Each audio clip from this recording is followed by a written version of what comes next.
Hello, everyone, and welcome to Compassionate Chats. I'm Tanys Coughlan from My Place Home Care, and I'm joined by my beautiful co-host, Heidi Gagne. Hello. And we have an awesome guest today, Kerry Durant. Welcome, Hello. Kerry.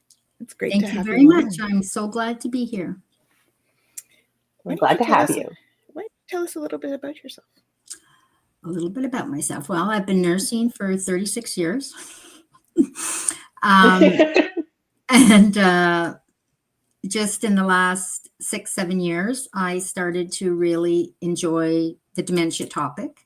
And not even that I'd had any family members with dementia, but during COVID, there was so many horrible stories about how people were treated and how people didn't know how to look after them. And that's when I figured we need to get something out there to help these people know how to do this, feel comfortable with what they're doing, and make the people with dementia feel better and connecting with them and giving them a life. Like they say, it's not the disease. It's not them that's changing themselves. It's the disease. So I decided to take this route, and I love it. Awesome. So what route did you take? So you are a PAC certified trainer. So what is PAC? PAC is, it's by Teepa Snow. She's an OT that's from the States, and she had a mother with dementia, and she thought, she needed to start something. So she started a whole new program. And one of the ones that I love as well is Teepa, instead of telling them they're, at a certain level of dementia, or they're a level this or a level 4 of dementia, or they're a problem, or she made everybody a gem. And each gem, from sapphires to to sapphires, diamonds, emeralds, ambers, rubies, and pearls. And each one has its own state. Like a sapphire is like you and I. We're usually able to go through life, no problems. Yes, we have moments of forgetfulness, or can't find your keys or your glasses, things like that. Diamonds are clear and sharp. They like familiar things, and it's usually showing the start of some kind of cognitive issues. Then you get to an emerald, where they say like green is on the go. So they're always wanting to go, which sometimes for caregivers is very difficult. They like some independence, but they live in the moment. An amber is caught in the moment. By that point, they really have no safety awareness. So leaving them at home alone can, put out a lot of different safety issues, the stove, or even carpets, area carpets, and they have a walker, or I've seen so many people trip. And that's tough. You've got to, and they like to touch things or put things in their mouth, and they're very good manipulators. And when you get into rubies, they're very strong. They like to sing or hum, but they can be the type that'll sway or clap. They're just not sure what to do. But, and they love to walk, which is sometimes another issue, especially if they're in a home and it's 40 degrees outside. But some homes have areas where they can walk, and as if they can walk continually, not coming up to a door, works better, but not every place is like that. But families do, if they like to walk on a treadmill before, they might still enjoy doing that, or the family can take them out for a short walk.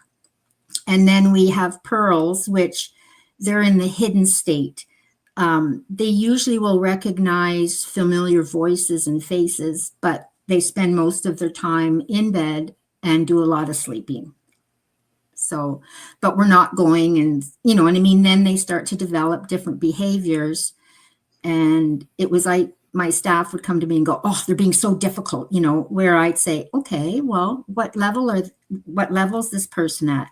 "Oh, well, they're an amber." "Okay, and what do you feel you should do for an amber?" So you put them down to each gem to see where they are. I mean, everybody's different. Everybody progresses at a different pace, but they all have certain things, and we always want to try to remember what they can do, not what they can't do. And that's sometimes hard for families. But when you start to learn what level they're at, when it comes to activities, what we do is set an activity for that level of that person, try to sort of base it on, something maybe they did for a living.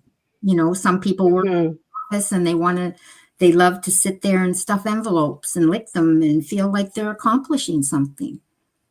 So you always have an activity that somebody, say somebody was a cleaner, you give them a bottle of water to spray and wipe with a cloth, and they think that's great.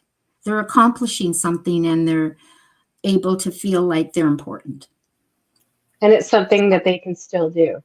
Exactly. So we focus on what they can do and not what they used to be able to do or what they can no longer do. Exactly. And I think that really does change the focus of the way, as a caregiver, we would think of it, right? And I'm sure as caregivers, we dwell in the past. You remember when my husband could do this. I remember when my mom could do this. And it's it's maintaining that positive outlook and knowing what they can do now. Exactly. And I mean, they say like, we would have people that really used to enjoy doing 1,000-piece puzzles. Well, of course, they're not going to do a 1,000-piece puzzle, but maybe they can still do a 300-piece, or if they can't, a 50-piece puzzle, or a 30-piece puzzle. Or if they get to the point, there is the ones with the wooden, pieces to put in, but you don't want to give them something that's too juvenile or babyish for them. You want to be able to keep them at their level. If it's tough, that's okay too, a little bit, unless they get very frustrated. But if they have somebody there guiding them and sort of cueing them along, it can make it fun. Mm-hmm. So in that vein, My Place Home Care has developed with Kerry doing most of the work. Oh, no. We have developed a workshop for caregivers and family members of those living with dementia. And this is I really love this program. Kerry and I have worked very, very hard to fine tune things and to really create a workshop that is there to help provide information. And with Kerry there leading it, she has a wealth of knowledge and experience. And she can tell some really, really great, relatable stories. And her passion towards the topic is evident in everything. Well, I mean, you just heard her talk. So, and that passion is brought to every single session. So we try to make it fun. We do. We have games and, make you laugh. And activities. Yeah. So, I think that's important too. Just it is. It is. And it also helps prepare people that their loved one might not be a ruby or an amber yet, but they're going to get there. And it kind of gives them a little insight and a little forward thinking, maybe a chance to plan a little bit, and to understand, okay, what's going to happen next? What are we going to see? What kind of behaviors are we going to see? And how can I mitigate those and minimize them? And how can I stay refreshed as a caregiver?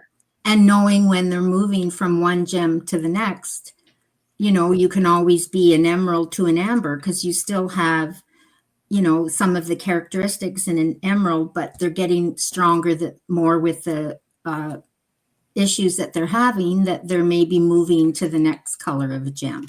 And that's what happens. But when families can what sort of the next stage brings, it makes it they're able to better prepare.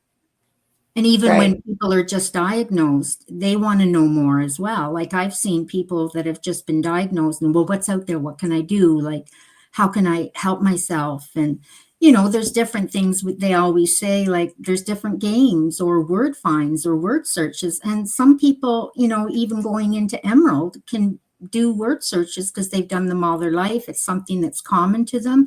So let's let them do that, because they can still complete those. When they get to the next level, you may need to have, a large print and there's only 4 words or 4 columns, and they can still find the word. But there are lots of websites out there that can make word searches, so you can even do it yourself for your loved one, and pick the words that they really like. And I know that because at My Place Home Care, we do actually make customized word search games for our dementia clients. And so that is something that we can share with participants of the workshop, and all these there's so many teaching websites out there, discovery websites that you can really find for free and create all these great things for your loved one. Or you can call us. Yeah, and we provide different, because when they do get into the behavioral stage, like the first 2 to 3 don't have as many behaviors as you would have as you move along in their journey, as we call it. But just keep them busy is the biggest thing, so they don't get bored.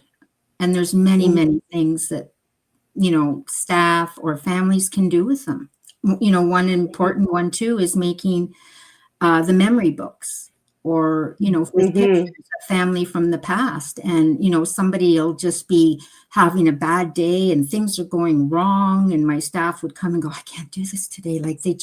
I said, well, remember how much she likes to look at the family pictures. We got the album out. She calmed right down because that was familiar to her. And she loved pictures of her grandkids. And I mean, that doesn't work for everybody, but when you get to know the person, their likes and dislikes, it makes it a lot easier.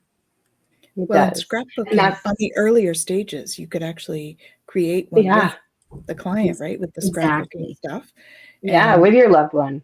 And then they can use it. They'll have more of a connection to it, and they'd be able to use it all the way through. Exactly. And, that's what we say to them, do they like pictures? Oh, yeah. And I mean, they even sometimes had a puzzle, 30-piece puzzle made of their 2 grandchildren. Well, you see that come together in a puzzle, and they're like, oh, let's do this. Oh, I can't wait to finish. Where's her eye? It's just, and it becomes fun for them as well as the caregiver. Yeah. So this is the kind of information that Kerry will be sharing for our 8-week session, our 8-week workshop. So each session is only an hour long. And so that kind of helps, that allows the caregiver or the loved one to be away that long. Because if your loved one is at a stage where they can't be left alone, it is hard to find somebody to come and stay with them. So we keep the sessions down to 1 hour, and there's still plenty of time to share a lot of information and stories. And it's also support, because as we progress through those 8 weeks, that's 2 months. A lot can happen in those 2 months. So it's almost like there's that support of somebody who, okay, I talked about this last week. This is what happened this week. Okay, so here's some ideas. Let's try this. And sometimes having other people in the group sharing, you can realize, oh, wait a minute. Oh, no, I don't know if we've gotten to that stage yet. And then 3 weeks down the road, they're like, okay, this is what just happened. And I knew what to do because we'd already talked about it. Exactly. And I mean, when you get into a group like that, and when you have so many ideas, so many people get the benefit of that. Mm-hmm. If it's not coming from myself or you, or, they can see or learn from the course. Okay, so we're moving forward here. And Heidi has put together this beautiful book for all your resources. And it's great. Yeah. And then we're available at any time to answer any questions. Well, and another big thing about that is them not feeling alone. Because I think being a caregiver, you can feel quite isolated if you can't get out. And that's like what happened during COVID. The loneliness that was with people with dementia when family wasn't allowed in and nobody was following any routine. And these people then they slip into that depression and loneliness, and then they don't want to eat. And those are all things, or if they're cooking all this food, mashed potatoes and stuff, a lot of them can't use their utensils anymore. So the better thing for them becomes finger foods. What do you like? Let's make up their kind of menu, and how to work with them that way. That must have been very hard, I think, during COVID for people who were living at home with their loved one with dementia as well. I mean, I know in a retirement assisted living or long-term care, that was probably very difficult because you could go in to see them. But imagine living at home with them. And, when COVID first hit, nobody could do anything. Nobody could go anywhere. They everything was basically shut down completely. And you're just like, I don't know what to do.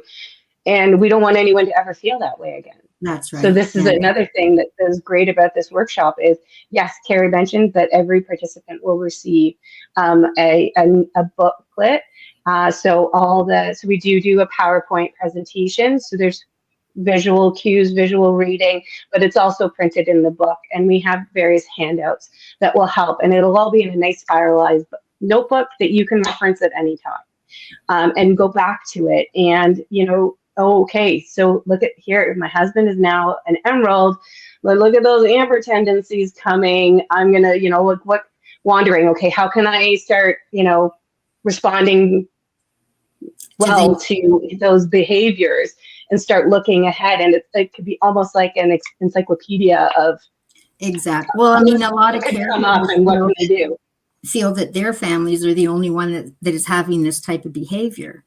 And Heidi and I created what kind of behavior they were having, what 10 things could you do, so you have different options, because one option works today, it doesn't necessarily mean it's going to work tomorrow.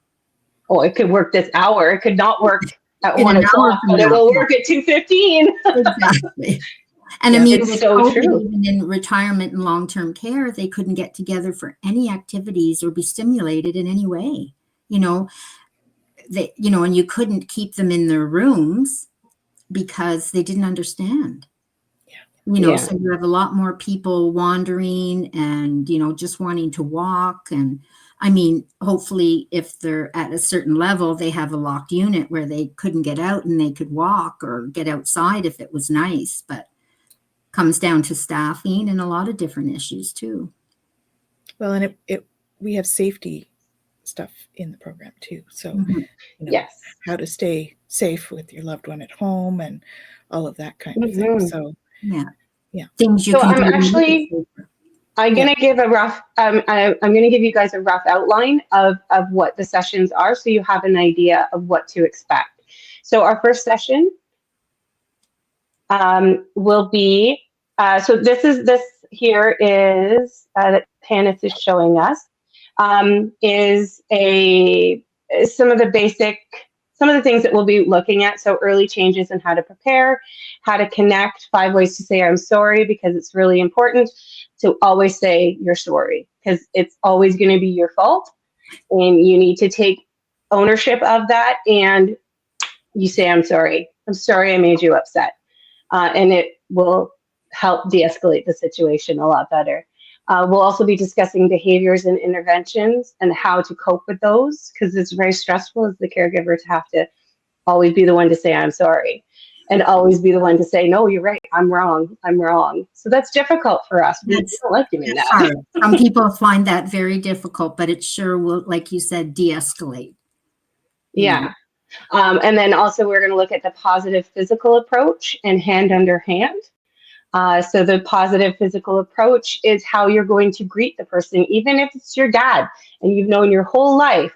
How are you going to enter the room so that, if he's at a stage where he's not sure who you are, how are you going to approach that so it's a positive interaction and you're going to get a positive response versus, I don't know who you are, go away.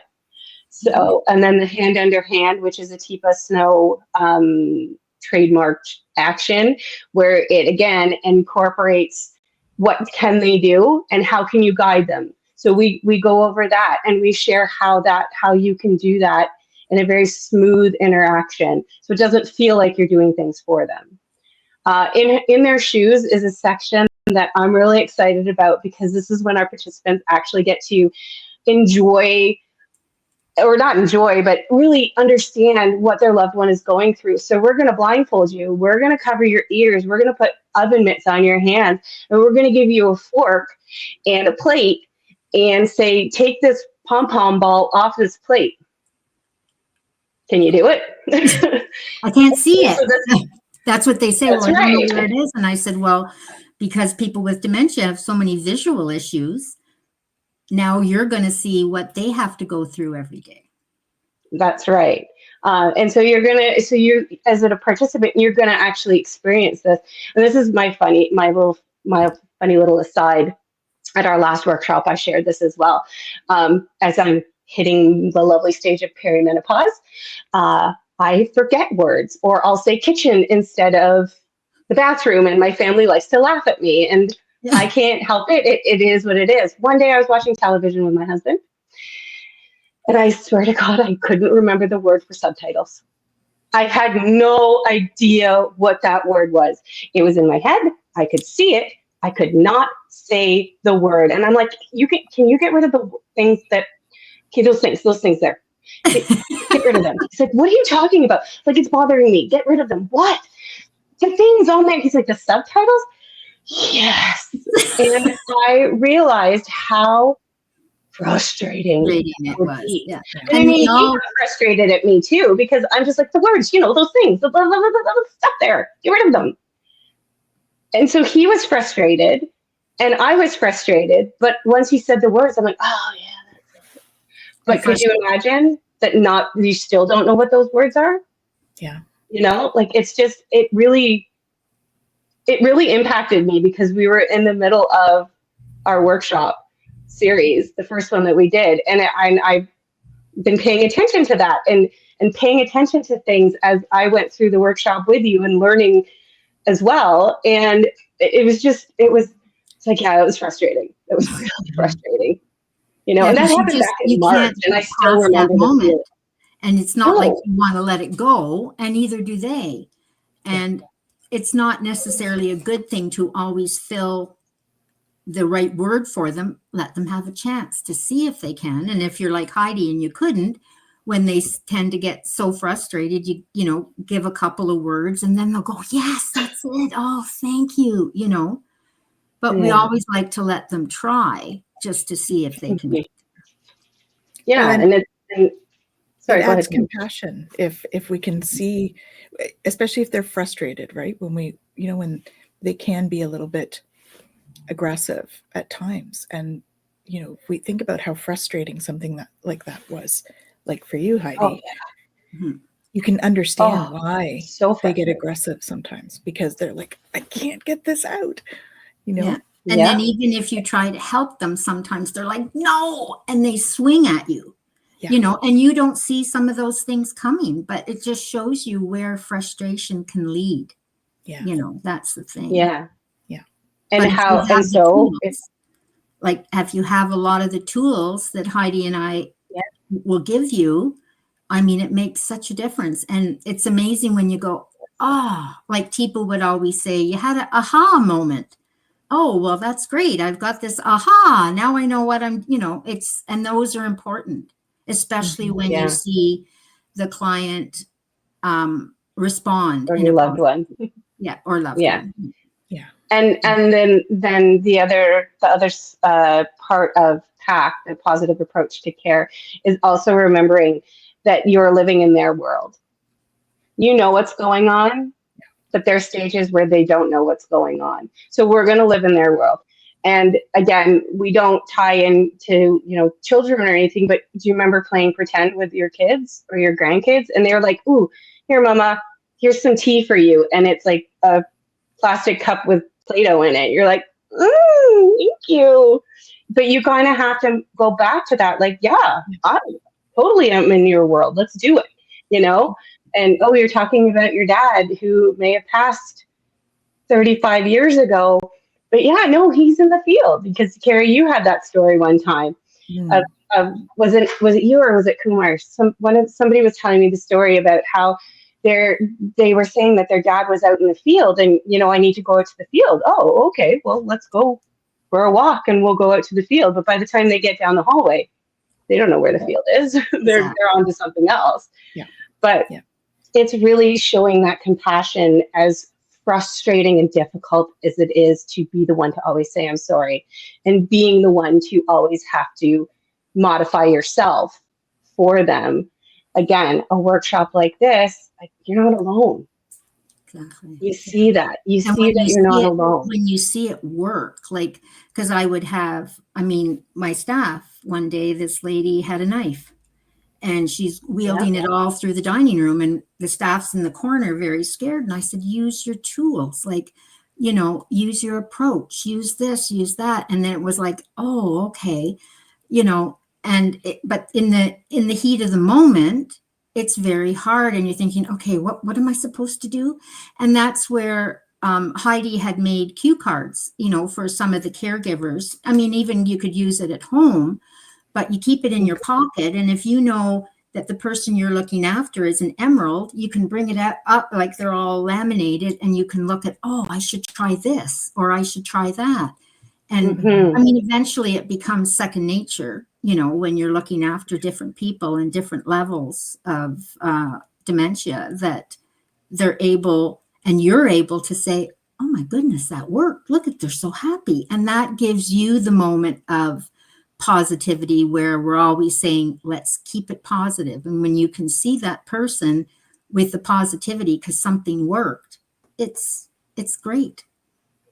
And if it's your loved one and you're living with them, or it's your parent and you're visiting 4 or 5 times a week, you're going to see that. You're going to see that your response changes everything, and how you react to these things is going to change. And your relationship with them hopefully will change and become positive. Yeah, and become positive. And maybe for, brief periods of time, it's not caregiver and the person living with dementia, it's your husband again, or it's your dad again. And those moments, I think, are worth it. Yeah. And just like I said before, remember, it's the disease that's taking them there, not them. And like we always say, that person you love and have known for so long is still in there.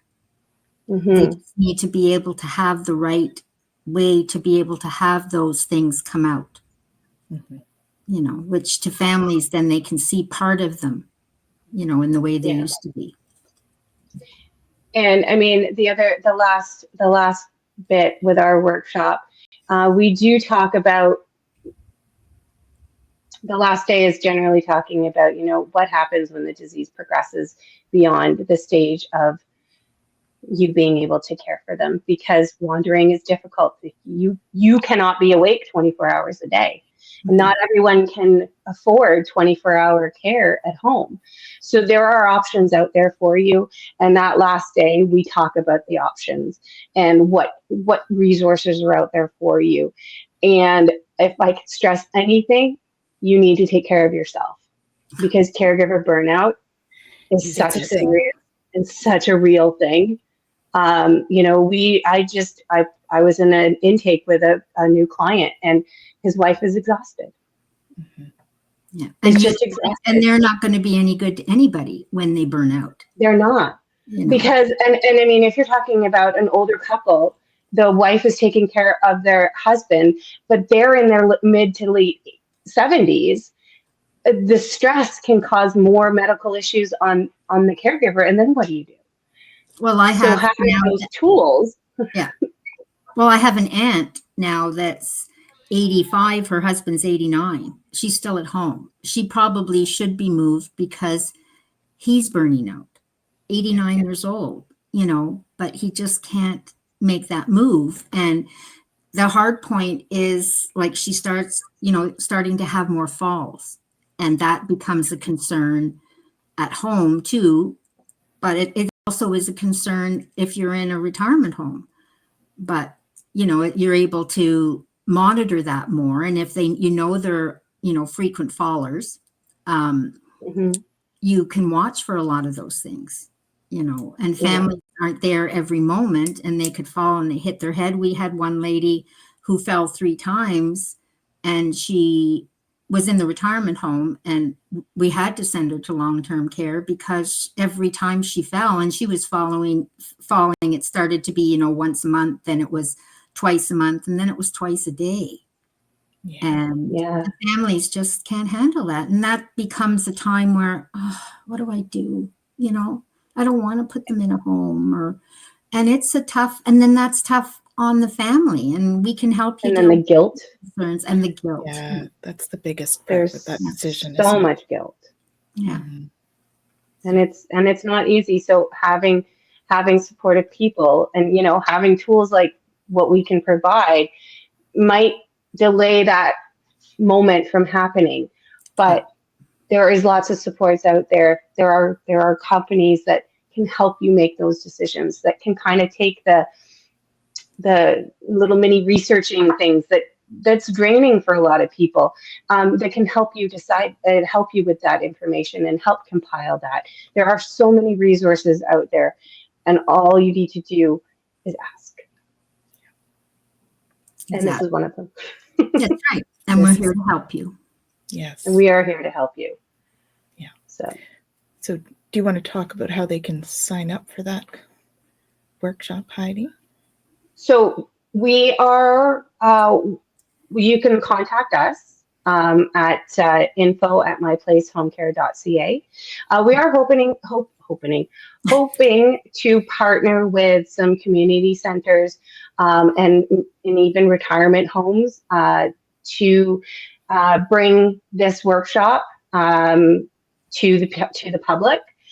So we are working on that stage now of finding locations that would be interested to do this. So if there are any community centers out there, senior centers, senior activity groups, retirement homes that are interested in having this, where we're not training your staff unless they're interested in coming in. This is strictly for caregivers and loved ones of people living with dementia. And so we are in the process of finding some locations. So if you know any locations that would be ideal, please share. Let us know at info@myplace. info@myplacehomecare.ca. Yeah. And that brings us to the end of our chat. It's gone so quickly, ladies. I know, but it was good. Yeah. Yeah, definitely. Awesome. And you'll have more contact information below in this video or above, depending on which platform you're on. And we'll be back again at the end of the month with more awesome information and our compassionate conversations. Have an awesome day, everyone. Thank you. You.